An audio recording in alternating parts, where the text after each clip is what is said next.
This is the Investor Connect podcast program. This is Hall T. Martin. I'm the host of the show, in which we interview angel investors, venture capital, private equity, family offices, and many other investor groups for startups and growth companies. I hope you enjoyed this episode. Thank you for joining us.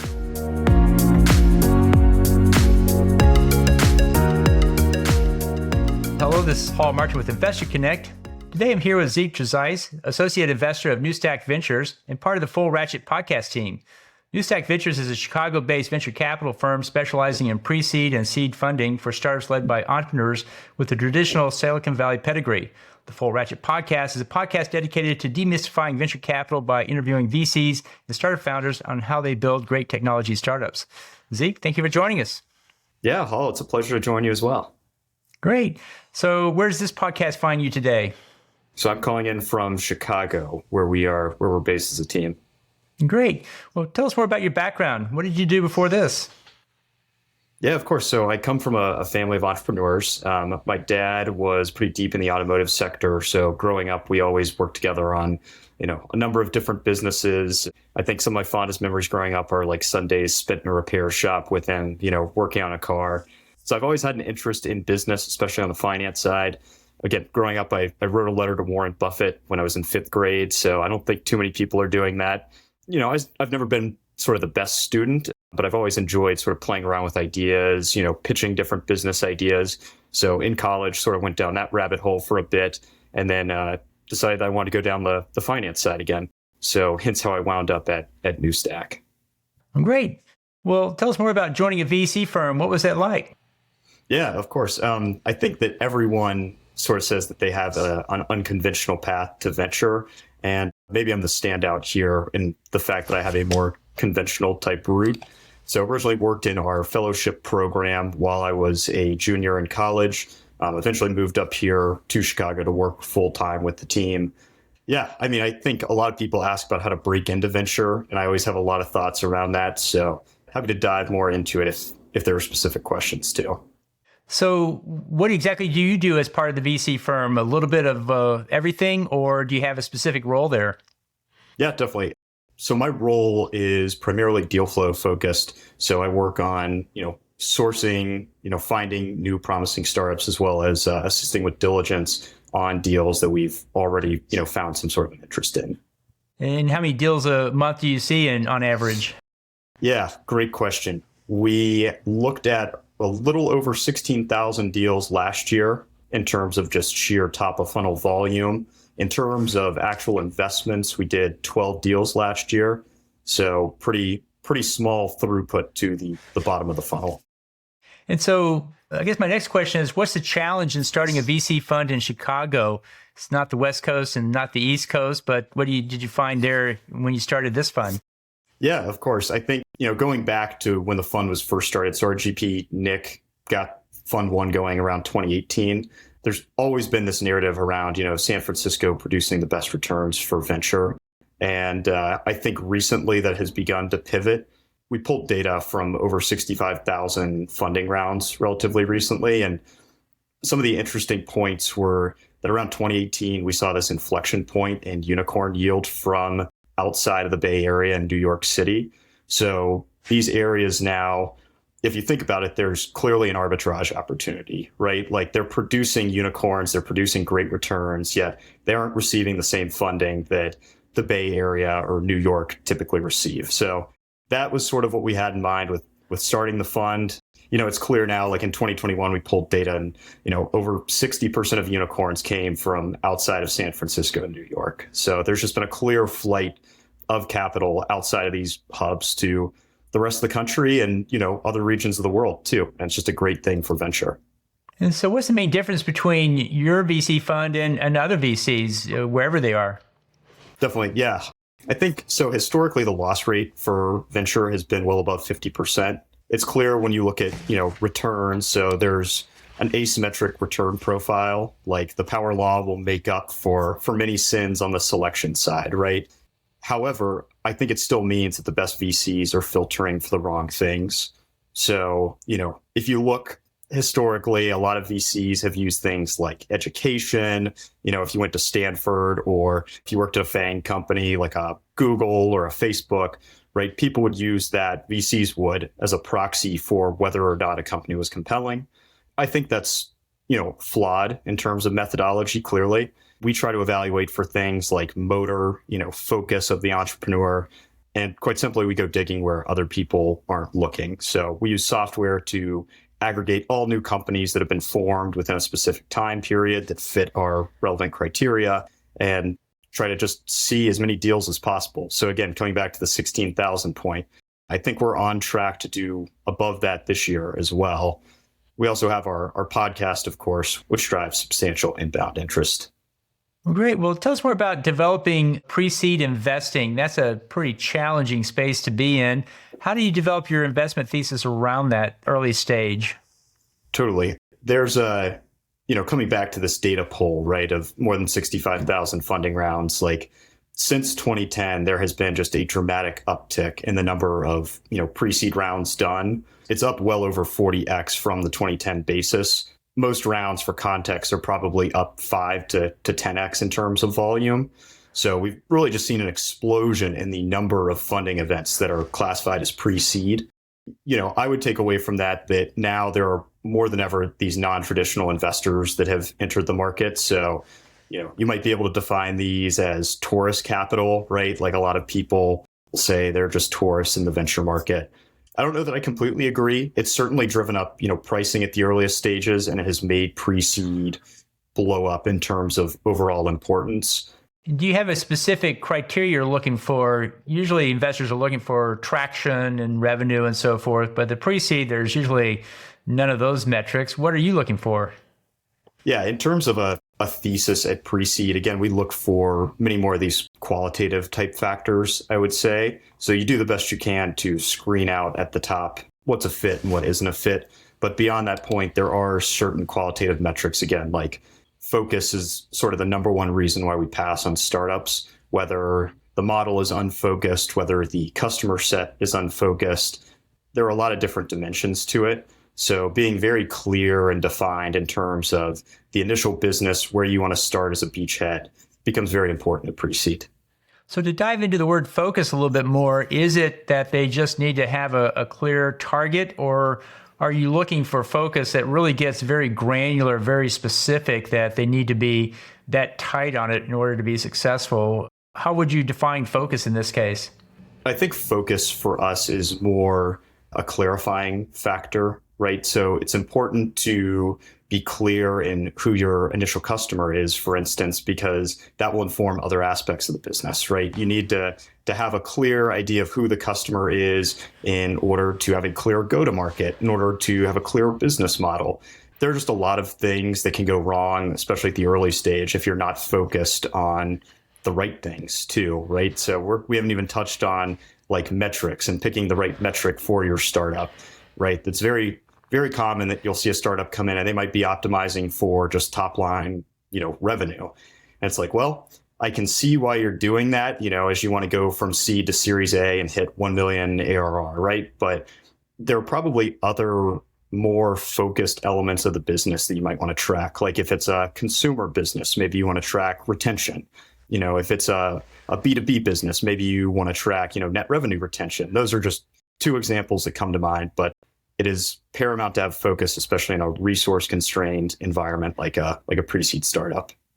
Great. And so let's talk about the trends and developments in the venture capital world. What do you see shaping the future of it at this point?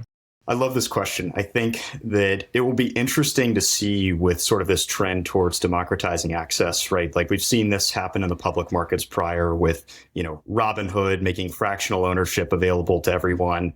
Now, sort of in the private markets, there is a trend towards, using this general solicitation, right? Like Jason Calacanis is currently raising a fund in public, which historically to date has been sort of a rare occurrence in venture. But seeing these accreditation standards lowered for people that want to invest in the asset class, I think is a really interesting development. I don't know how it will turn out in the long run, given the power law nature of venture. I'm sure there will be successes through sort of a more open model, but historically it takes a lot of effort to get into the best deals and it's very competitive. So it'll be interesting to see if some of these new models will operate in the same way, especially, through things like Sweater. I think what they're doing is very interesting. It'll be interesting to see in the long run if we draw the same results from that as we have from the asset class as a whole historically. And how do you see, say, crowdfunding factoring into the world of venture capital? Do you see that as a supporting level where there's validation that can come from it? Or do you see them creating a completely separate alternative path with Reg A to go bypass venture capital? What's your take there? I think crowdfunding is a great solution for consumer startups that are looking for early validation. I think to sort of receive that from your customers and prove it out at the same time as you're fundraising, it can be a great thing. But I do think for the majority of businesses, the path will probably stay the same for venture. Okay. And so if you were to start a firm today, launch your own venture firm, what would you go after? What would be your investment thesis if you had something totally separate to do? Totally. I think it would be very similar to what we're doing now, right? Just looking for alpha where other people aren't. One interesting idea that I was actually talking about yesterday with our principal was sort of a venture and a credit fund at the same point, like two funds that operate under the same umbrella. So we see a lot of fintech focused businesses, a lot of credit businesses. We've invested in one ourselves called One Car Now. And for these businesses that have a lending component, it's important that they have access to the credit facilities that they need in order to continue to grow the business. So I think you could add a lot of value as a venture investor having both of those funds under one umbrella. And, clearly you could win access to the best deals with it. Well, great. Well, let's switch gears for a moment. Let's talk about the Full Ratchet podcast. I've been an avid listener for many years, really enjoyed it, thought it was a great source of information and inspiration as well. Can you talk a little bit more about what the purpose of the Full Ratchet podcast is? Definitely. Yeah. So early on, it was our GP, Nick Moran, started off as sort of a personal exploration into venture capital. He was a complete outsider, had worked at a large firm called Danaher prior, and just found the industry really interesting. Had been an angel investor for a little bit, but truly wanted to, learn more and learn in public. So he started the podcast early on. I think 2015 is the first VC podcast. And yeah, the goal out of it was originally just a learning experience for him and to share that with others. And I think we've continued in that vein ever since. And great. What do you think is the Full Ratchet formula of success? What's made it so popular? Well, maybe I should ask you, Hall, on what's made this podcast as well so popular. But in terms of us, I think it's, the white glove nature to start is very important. And, we see this similarly with a lot of startups where you really want to white glove things, especially if you're working with enterprise at the early stages. You want to make sure that you're responsive to people's needs, that you're flexible in what you can produce. Those are some characteristics we've seen with successful enterprise founders. And I think that a podcast now, if you were to start one, you would want to white glove everything. And then over time, develop the sort of base level of, processes, right? It's clear that you can't go from the start and just build out whatever extensive process you could. It's going to take you longer to launch, and then you'll have a lot of misfires. But I mean, my advice for anyone that wants to follow a similar path would be just pick a focus as a podcast, like have a very narrow focus in terms of who you want to reach, what you want to talk about, that sort of thing, and just do it. Figure out what metric you want to optimize for. I think that will take you down different paths. I probably sound like a broken record with, metric optimization, but think about if you want to optimize for listens, downloads, and engage community from it, whether it's your personal network that you want to optimize it for. All of these have sort of different implications for how you would launch that podcast. So that would be my advice to anyone starting off today. Great. I guess from my side, what I found interesting was, the interviews were very meaty. They were very educational. I learned a lot. So, really good guests with good questions, really elicited a lot of information that was very helpful. Also thought Nick brought a lot of energy and upbeatness to it that was really inspirational as well. He had a great podcast voice, and so I thought that added a lot to it. And then third, I thought the production quality was very high. Of course, podcasts range all over the map and so forth, but I thought the Full Ratchet was really at the top of the list for quality production values. So I guess my next Well, question thank is, how do you stay relevant in the venture capital podcast world? What are you guys doing to keep up with all the changes that are going on out there? Just continually iterate, right? It's a competitive space. People have endless different uses of things they can do with their time. So continually iterating upon the format, the types of guests that we bring in, the different channels with which we engage people. There's been a lot of experimentation behind the scenes, and we're launching some new formats later this year too. So stay tuned. That's great. Well, in the last few minutes that we have here today, what else should we cover that we haven't? The only other thing on my end is that we are hiring an analyst for the firm. So if someone is interested in joining a venture capital firm, please feel free to visit our website. It's just newstack.com.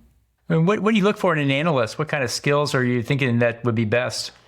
I think probably the most paramount thing that anyone can have, not just an analyst, but anyone, would be sort of an ability to learn and pick up things quick. It's a very generic answer, but I think the meat of it really is just being flexible in your learning, because even if I gave some more prescriptive advice in terms of like, you need to have great financial modeling skills, or you need to be just a whiz in Excel, right? Like that will quickly become outdated as tools develop, as our firm develops. It's truly a growth position. I started here again 2-ish years ago as an intern or a fellow, I guess. And now, obviously, as an associate, my job has changed dramatically. So I think just the ability to learn and pick up things quick is paramount. Great. Well, so how best for those potential analysts to get back in touch with you? Yeah, feel free. Anyone who is interested in either that or just talking in general can reach me at Zeke, Zeke, at newstack.com. And I'm sure we can provide a link to it as well. Great. Well, we'll put those contact details in the show notes. I want to thank you for joining us today and hope to have you back for a follow-up soon. Of course. Yeah, Hall, it's been a pleasure and looking forward to that follow-up. Investor Connect helps investors interested in startup funding. In this podcast series, experienced investors share their experience and advice. You can learn more at investorconnect.org. Paul T. Martin is the director of Investor Connect, which is a 501c3 nonprofit dedicated to the education of investors for early-stage funding. All opinions expressed by Hall and podcast guests are solely their own opinions and do not reflect the opinion of Investor Connect. This podcast is for informational purposes only and should not be relied upon as a basis for investment decisions.